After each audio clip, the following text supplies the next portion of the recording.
7 days a week in something resembling a catatonic state. What I do intend to do with regards to getting more signatures, I have been an educator for 40 years and received a personal letter of recommendation from Delaney Easton, who, if you're not aware, was the top elected education official of this state for 2 terms for 8 years, and thus will be able to access students who I think need to be informed as to the impact of budget cuts for the senior center, and that is future constituencies for all of the council people involved and the mayor. And I do understand that Tuesday there was a reinstatement of $2.77 million. No, that was a proposal. A proposal. Just a staff proposal, which really at this time was not something that the council asked for. This is the time for the council to deliberate, check in with the community, but we did ask staff for their ideas, but that's just a proposal. Okay, but you did...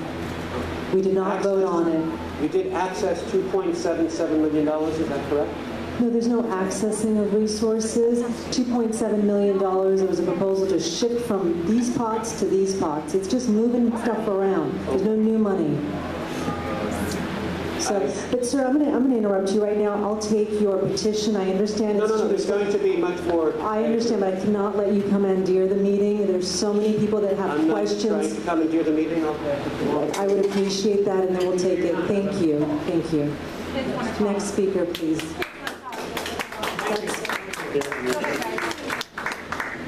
We're going to go to the speaker now.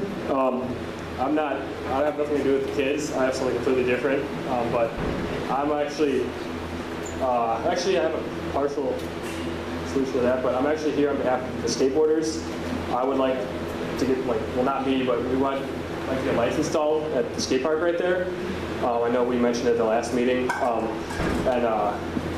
Obviously that's going to mean a little bit more money. I know you just got done talking about how there's no money left, but it would actually, there's a couple reasons, because one gentleman earlier was saying that a lot of the youth programs got cut, especially here at Bixby Park. And the nice thing, if we had lights at the skate park, especially in the winter, it could be helpful, because if it gets dark at 5 o'clock, kids are out of school, or whatever, and they have nothing to do. And if there's no youth programs, they have nowhere to go. They're sitting at home, playing video games, watching TV, or worse off, getting involved in crime, maybe even gang activity. And if they have a place to go, they have something to do. If the lights, I know the park closes at 10, but if there's lights on until 9 or 10 or something, it'll encourage them to do something positive, have a place to expel their energy, and keep them busy. So that's my proposal. What's your name? My name is Mike Duor. So we're going to go to, and I'm going to ask you, so after this child and this child speaks, we're going to go to this lady in the front, and then we'll alternate to the other kids. Do you want to speak? Yeah? Go ahead. Yeah, your turn. Okay, I think it's unfair that you're cutting these programs down, because a lot of people need these programs because they're not the richest people in the world. Especially for single moms, and I think it's unfair that you're cutting these programs down, because there's a lot of people who've been going here for a long time, and it's just not fair that you're cutting all these programs down.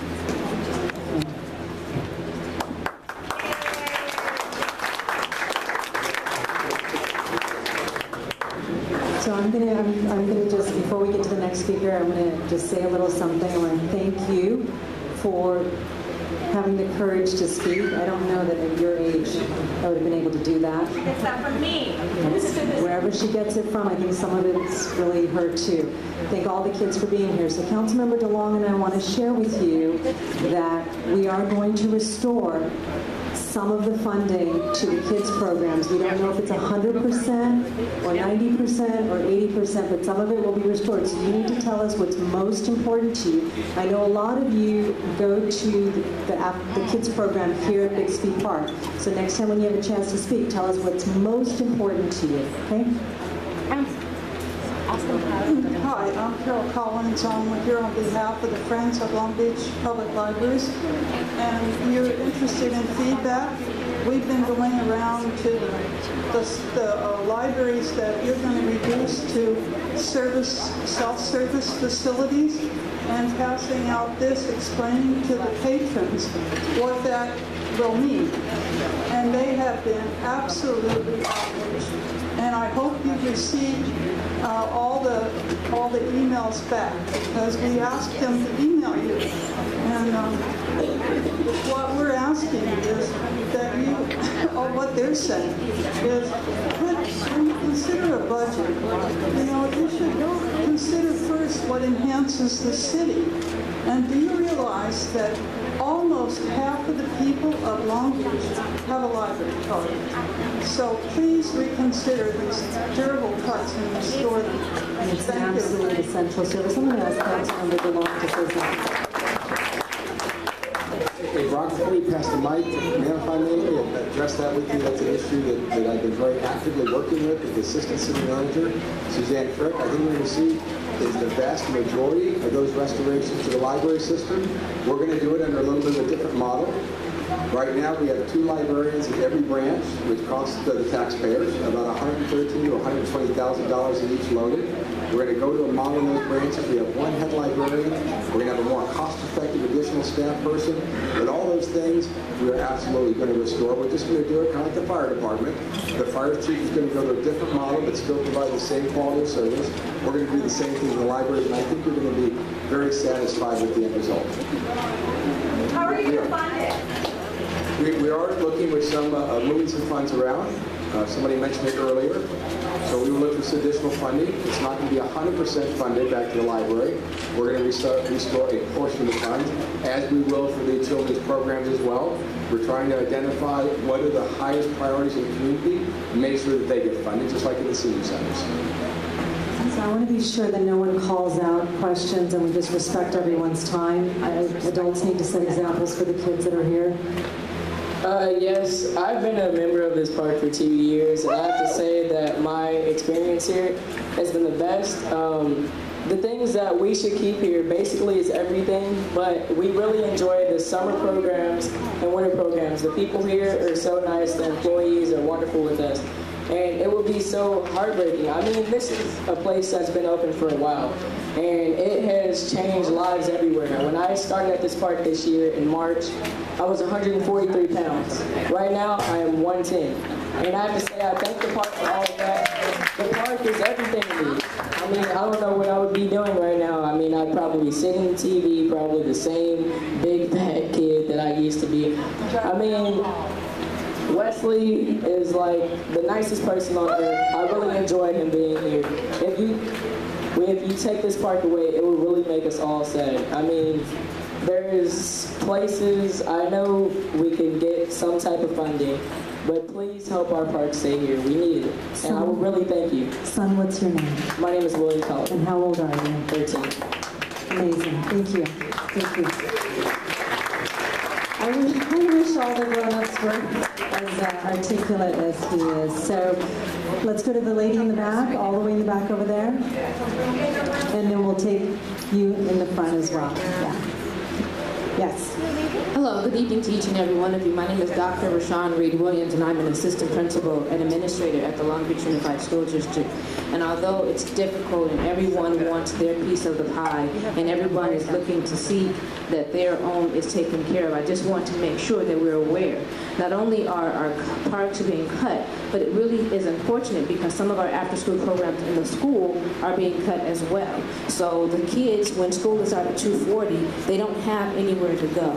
I was wondering if there was any type of way, and I apologize because I have not made all of the meetings, and maybe this has already been discussed, but is there some type of collaboration between the schools and the parks? Because some of the after-school programs, the grants are gone. And because those grants are gone, they don't have anywhere to go after school. So if there's some type of collaboration between the parks and the schools, then maybe together we can make it happen. Because unfortunately, if we don't get the lights in the park, if the parks are gone, our kids are running the street and they have absolutely nothing nothing to do. And we know what happens with idle minds. So I do hope and pray that we can come to some type of agreement and some type of collaboration. At the same time, I want to just give a shout out to the park and to the people who work at the park. They diligently supply great programs. I live on the west side and I come all the way over here to bring my child, not just because this is a great park, but because they have great programs. So I do hope that I'm heard, and I do appreciate you. Thank you. Thank you. Before we pass it to the next speaker, just want to address briefly something that we do have a joint use collaborative team between the school district and the city. Historically, it always existed. In the late 60s, early 70s, it was live and in color, and it was thriving, and it disappeared. So we have reinstated that and are working much, much more closely than we have in the past to identify resources that one or the other has that can be shared, because it's the same constituency. They're all our kids and all of our individuals. We're going to go to the lady in the wheelchair, as well as the libraries. I won't forget the libraries. Before I tell you why I'm here, I want to remind you of the words in the Bible. From the mouths of babes, words of wisdom come. We need to listen to them. I'm here on behalf of the Senior Center, and I want to read something to you, and I won't keep you long. It says, "We're angry. In Japan, seniors are considered national treasures. In the United States, national trash. We have one place to go where we can feel safe and be with our friends. Our Senior Center is where we come to share our friends, enjoy our hobbies, and learn many wonderful and important things. It is the one place where we can be treated with respect and live our lives with dignity. Now, you want to eliminate 90% of our staff and programs? What does 10% amount to? We'll tell you. It amounts to a little more than getting out of the heat. You want to cancel our events and trips and seminars? You want to eliminate our medical care, our craft classes, our computer classes? You want to eliminate our exercise classes? You want to eliminate our food bank? You want to eliminate us. What do you plan to leave us? A chair by the wall in the hallway where we could sit and twiddle our thumbs all day? You do this and you will take the breath out of us. Who are we? We are your parents, your grandparents, your great-grandparents. You would not be were it not for us. All we have ever asked of you is love and respect. Now you even want to take that away from us. We work hard to maintain our bodies. We work hard to maintain our minds. We spend our whole lives working hard and paying higher taxes to support you. We deserve so much better than this. We will not go down without a fight. Whoa, yeah.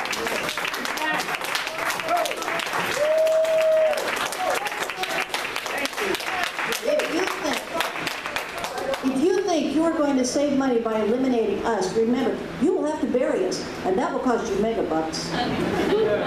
We ask so little of you. A safe haven, a little medical care, a little mental care, a place to share friendships. We don't have all the answers. Believe it or not, we are human.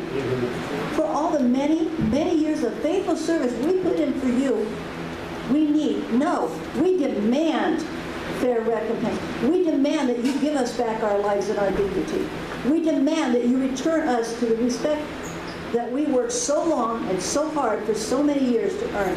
We demand that you let us live the way that is best for us. And we, the undersigned, demand that you find other ways to save money and that you leave our Senior Center, our safe haven, in our hands. And you will get all the petitions later. Thank you. And thank you for your... And just briefly, I know we're going to hear a lot about the senior programs and other programs, but I want you to know that I, together with this council, are affirmed in the fact that these children are our future, and the seniors, as you said, gave us what we have today. You built this. So that point is not lost on us. And I want to share something with you that this is probably the hardest budget I've dealt with. I live here, I'm a mother, I have a 10-year-old. we're a multi-generational household. I have my 72-year-old father living with me, and so very much what you described is in my household. That is the beauty of having your local elected officials this close to the ground. All of this affects us, and what you shared today is something that resonates with all of us, and we are going to find a way, so thank you. Raise your hands, please. We'll go to the young lady.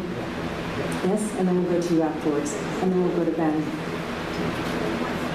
My name is Samantha Delgado. I've been coming to the Bixby Park program for 8 years, and I want to say that if Bixby Park didn't have programs or anything, I would have been bothering my mom, she's sleeping to get ready because she works at night. And Bixby Park is my other family, Mr. Wesley.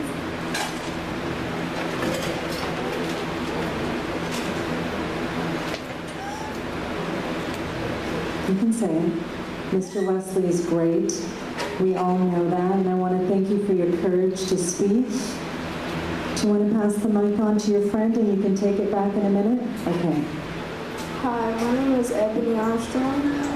I've been coming here for a year, and I already made everybody here, and Bixby Park is my life. They're the only family I have. Without them, I wouldn't have anybody. I love them. And Bixby Park is our childhood. And we love every part of it. We're not going to let you take it away from us. You're always going to have Bixby Park, and we're going to find a way. Would you like to finish? Okay, you can do it. I want to say about Mr. Wesley, he's like another dad to me. And Miss Connie, I think without her that she wouldn't have found Mr. Wesley or anything. Miss Connie and all the other workers here, they're like another part of me. Without them, I think I would have been out on the streets doing stuff that I shouldn't be doing, and I probably would have got kidnapped or something. And as Ebony was saying, we've met new family. Since I've been here for 8 years, I met so many new people. Ebony, she's only been here this year, and she's my sister already. It seems like I've known her for my whole life. Deja, Clark, and Danielle, all of them, they've been here.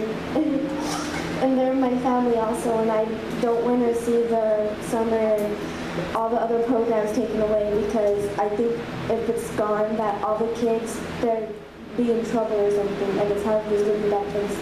And I want to thank you, young ladies, for your poise in giving your comments. And so let's go to the young lady in red, and then we're going to go to someone else. Okay, I'm going to tag team a little bit. I used to live down in Louisiana, and I come here every summer just to go to this park. And now that you guys are going to take it away, there's no reason for me to be living here anymore. And now I met so many great people here. This is like another family to me. I've known Wesley since I was a baby, and my grandma actually is a supervisor of this park. And now without this park, all of us kids are going to be out in the streets, sitting in front of the TV, doing stuff that we shouldn't be doing.